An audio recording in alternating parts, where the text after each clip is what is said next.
Hi, this is Seth Wilde from SonicElectronics.com here at SEMA 2009 at the Kleinn booth, and I'm here with Sam Schaffer, the sales manager of Kleinn, and we're standing in front of the compressors and tank kits that they sell to go along with all of their air horns.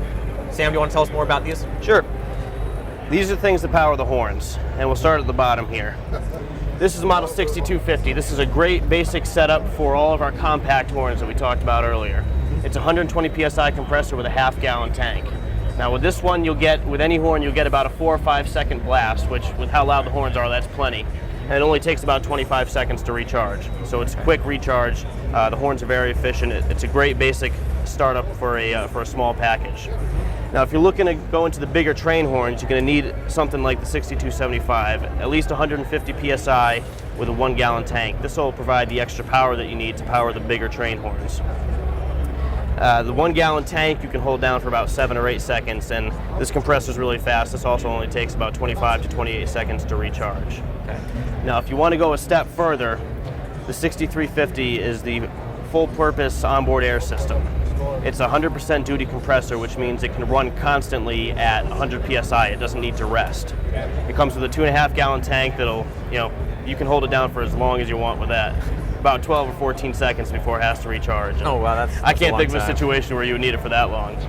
But the 6350 also comes with a tire inflation kit with a 35-foot coil hose and a carrying case. So it's an all-purpose air system. You can use it for your horns, you can use it for tire inflation, you can use it for air suspension, air tools, whatever you need air for, you can use for this with a 100% duty compressor.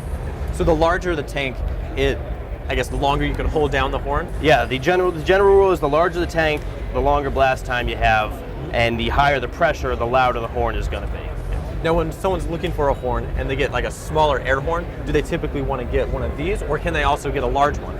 You could absolutely get a larger air compressor setup with a smaller horn, based on how you want to use the horn and what you want to use the air for.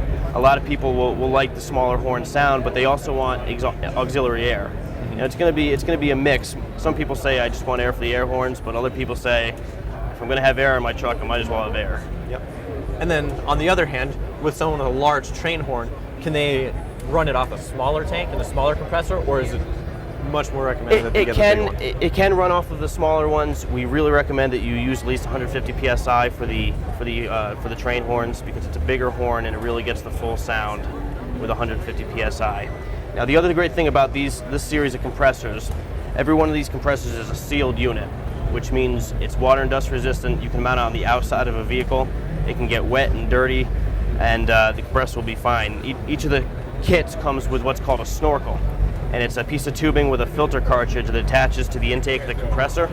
So the compressor can be on the outside getting wet and dirty, and you're sucking clean air from the inside. It prolongs the life of the compressors, which is something a lot of the kits from our competitors don't have. Now you mentioned mounting. Where does someone usually or typically mount a larger tank on their vehicle? Just like with the horns, they can go outside the vehicle. A great place to put these is out on the body rail on a vehicle.